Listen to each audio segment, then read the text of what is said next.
Kalau saja negeri ini tidak pernah dijarah habis-habisan, mungkin hari ini Amerika hanya jadi nomor 2 saja. Bayangkan sebuah negeri yang luar biasa kaya di Asia, penuh dengan emas, minyak, dan rempah-rempah paling langka. Kalau saja tidak diinjak-injak oleh para penjajah, Indonesia sudah bisa menjadi sebuah kekaisaran modern yang merdeka, kuat, dan makmur. Tapi sejak abad ke-19, bangsa-bangsa Eropa terutama Belanda datang bukan untuk membangun, melainkan untuk merampas. Mereka mengeruk setiap butir rempah, mengambil setiap jengkal tanah subur, dan memeras setiap tetes keringat dari rakyat di negeri kepulauan ini. Mereka membangun istana dari darah dan tulang kita, menumpuk kekayaan di atas penderitaan kita. Sementara kita, keturunan dari tanah-tanah yang mestinya makmur, malah ditinggalkan dalam kemiskinan, kebodohan, dan perpecahan. Wahai para pemuda Indonesia hari ini, sejarah bukan cuma untuk dikenang. Sejarah adalah lonceng yang memanggil kita untuk bangkit. Di antara dua benua yaitu Asia dan Oseania, terbentang kepulauan Indonesia yang megah. Lebih dari 13.000 pulau besar dan kecil tersebar seperti untayan mutiara di atas Samudra Pasifik.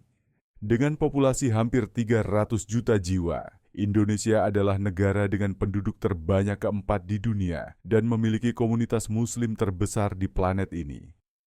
Namun jauh sebelum menjadi negara modern seperti sekarang, negeri ini sudah mengalami ribuan tahun gejolak dengan kemunculan kerajaan-kerajaan besar, penaklukan dan semangat kemerdekaan yang terus menyala.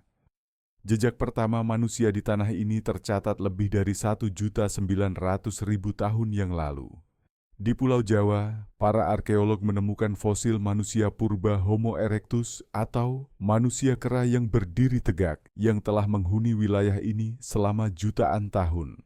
Sekitar 40.000 tahun yang lalu, manusia modern Homo sapiens mulai menetap dan berkembang menjadi komunitas-komunitas lokal pertama.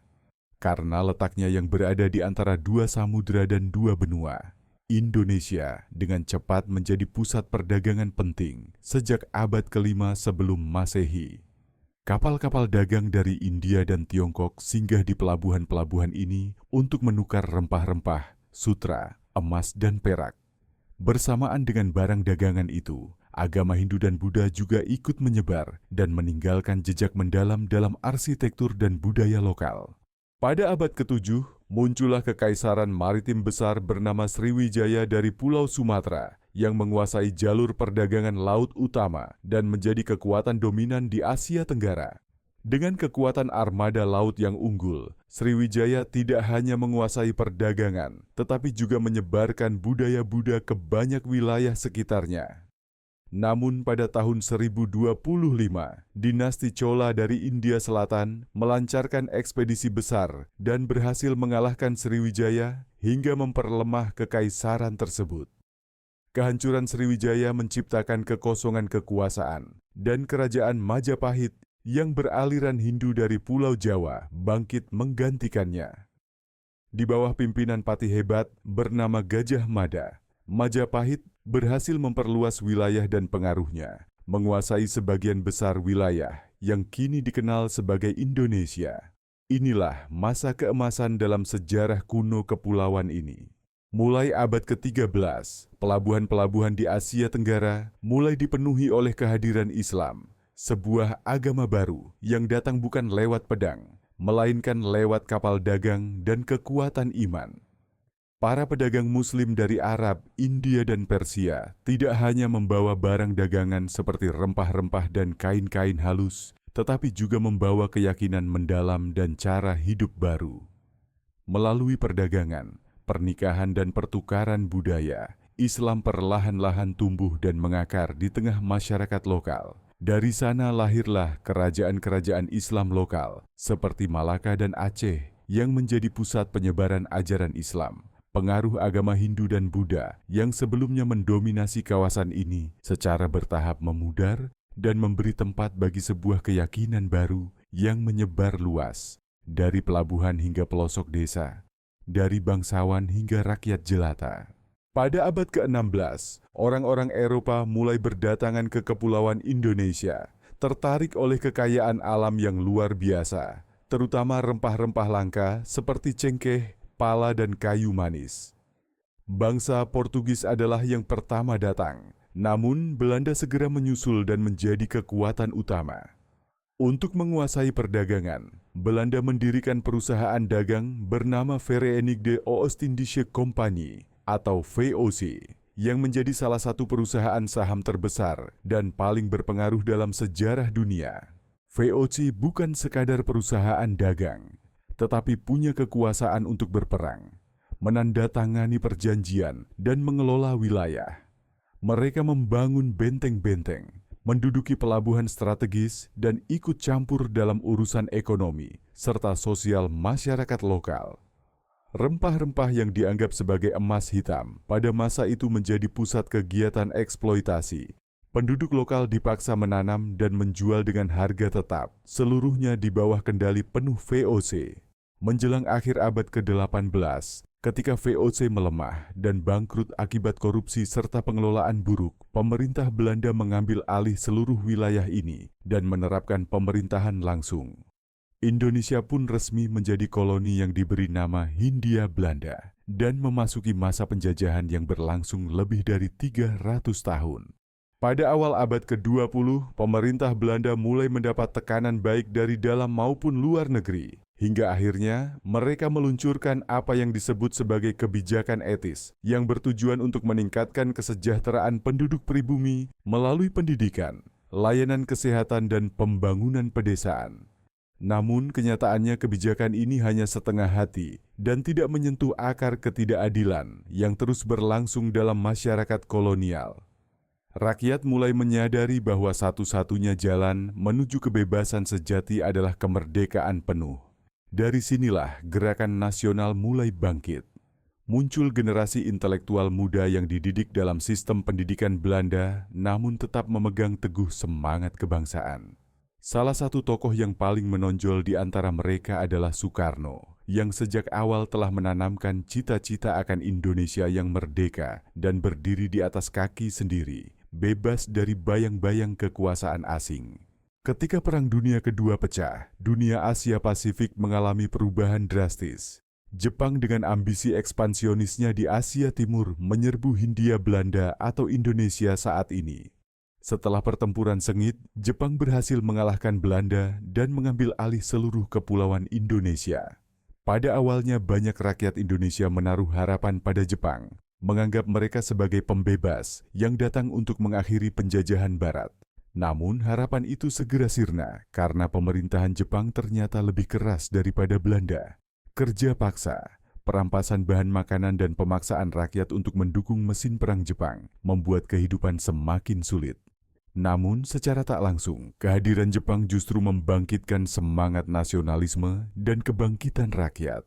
Ketika Jepang menyerah kepada sekutu pada bulan Agustus 1945, terjadi kekosongan kekuasaan yang segera dimanfaatkan oleh para pemimpin pergerakan nasional. Soekarno dan Muhammad Hatta bergerak cepat melihat momentum ini sebagai kesempatan emas untuk bertindak. Pada tanggal 17 Agustus 1945, mereka dengan hikmat memproklamasikan kemerdekaan dan mendirikan Republik Indonesia. Dari puing-puing Perang Dunia, lahirlah sebuah bangsa yang bangkit untuk mengambil kembali nasibnya sendiri. Namun setelah proklamasi itu, Belanda tidak serta-merta mengakui kehilangan wilayah jajahannya yang kaya dan strategis ini. Mereka mengirim kembali pasukan untuk merebut kembali kekuasaan, memicu konflik bersenjata yang sengit antara tentara Indonesia yang muda dan minim persenjataan melawan kekuatan Belanda yang lebih berpengalaman dan lengkap senjata. Meskipun kekuatan tidak seimbang, rakyat Indonesia pantang menyerah. Mereka bertempur dengan semangat nasionalisme dan tekad untuk bersatu serta merdeka. Perjuangan tidak hanya dilakukan di medan tempur, tetapi juga melalui diplomasi internasional. Para pemimpin Indonesia mencari dukungan dari PBB dan negara-negara lain yang telah merdeka. Tekanan internasional yang semakin besar, terutama dari Amerika Serikat dan negara-negara Asia, akhirnya membuat posisi Belanda semakin terpojok. Setelah perjuangan selama 4 tahun dalam peperangan dan diplomasi, pada tanggal 27 Desember 1949, Belanda akhirnya mengakui kemerdekaan Indonesia. Perang berakhir, namun semangat rakyat Indonesia tetap membara.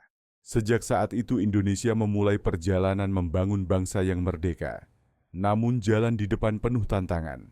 Masalah ekonomi, perpecahan politik dan konflik etnis membuat negara berada dalam situasi kacau. Dalam kondisi tersebut, Presiden Soekarno yang dikenal sebagai Bapak Proklamator akhirnya kehilangan kekuasaan dan digantikan oleh Jenderal Soeharto pada akhir tahun 1960-an. Soeharto mendirikan rezim Orde Baru dengan janji stabilitas dan pembangunan. Namun pada kenyataannya, sistem ini berubah menjadi pemerintahan otoriter yang menekan kebebasan rakyat dan membungkam suara oposisi. Kekuasaan Soeharto bertahan lebih dari 30 tahun hingga krisis moneter Asia tahun 1997 sampai 1998 mengguncang ekonomi Indonesia. Inflasi melonjak, pengangguran merajalela, dan kemiskinan meningkat pesat, mendorong gelombang protes besar-besaran di seluruh negeri. Di bawah tekanan rakyat, Soeharto akhirnya mengundurkan diri pada tahun 1998. Sejak saat itu, Indonesia memasuki era reformasi demokratis, menggelar pemilu bebas, dan mulai membangun negara hukum yang tetap dijaga hingga hari ini. Dari sebuah kepulauan yang dulu terpecah dan dijajah, Indonesia kini bangkit, menjadi negara kesatuan yang majemuk dan berkembang pesat. Sebagai negara Muslim terbesar di dunia, Indonesia juga menjadi tempat bertemunya beragam agama, etnis dan sejarah panjang yang tak pernah dilupakan.